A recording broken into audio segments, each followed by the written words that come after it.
A man filled with the love of God is not content with blessing his family alone, but ranges through the whole world, anxious to bless the whole human race. If you do not accuse each other, God will not accuse you. If you have no accuser, you will enter heaven. What many people call sin is not sin. I do many things to break down superstition, and I will break it down. Never be discouraged.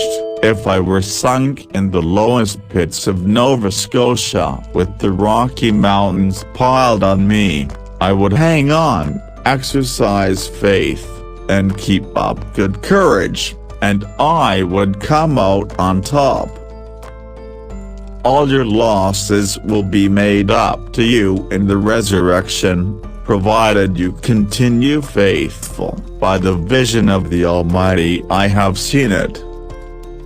I see no faults in the church, and therefore, let me be resurrected with the saints, whether I ascend to heaven or descend to hell, or go to any other place. And if we go to hell, we will turn the devils out of doors and make a heaven of it.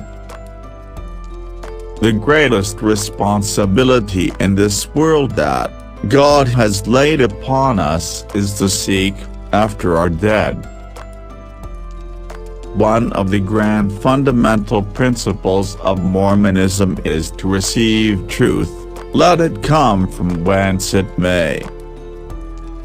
The best way to obtain truth and wisdom is not to ask from books, but to go to God in prayer, and obtain divine teaching. It is my meditation all the day, and more than my meat and drink, to know how I shall make the saints of God comprehend the visions that roll like an overflowing surge before my mind.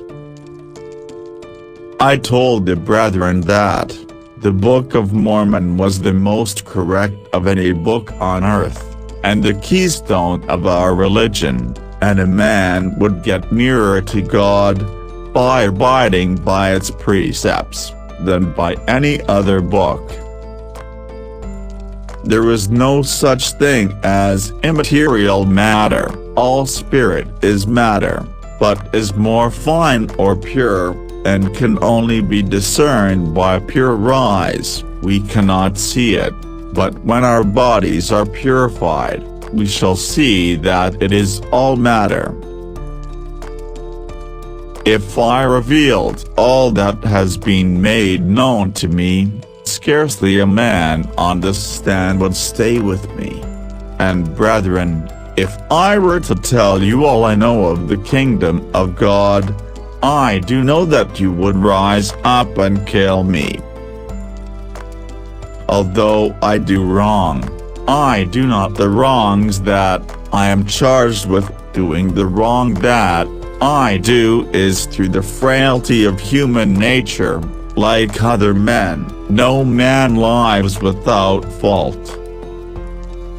I could explain 100-fold more than I ever have of the glories of the kingdoms manifested to me in the vision, were I permitted, and were the people prepared to receive them. Salvation cannot come without revelation. Men of the present time testify of heaven and hell, and have never seen either, and I will say that no man knows these things without this. Every man who has a calling to minister to the inhabitants of the world was ordained to that very purpose in the grand council of heaven before this world was. I suppose I was ordained to this very office in that grand council. If you will stay with the majority of the 12 apostles, and the records of the church, you will never be led astray. In your hands or that of any other person, so much power would no doubt, be dangerous. I am the only man in the world whom it would be safe to trust with it. Remember, I am a prophet. Take away the Book of Mormon and the Revelations, and where is our religion? We have none. Mormonism is the pure doctrine of Jesus Christ, of which I myself am not ashamed.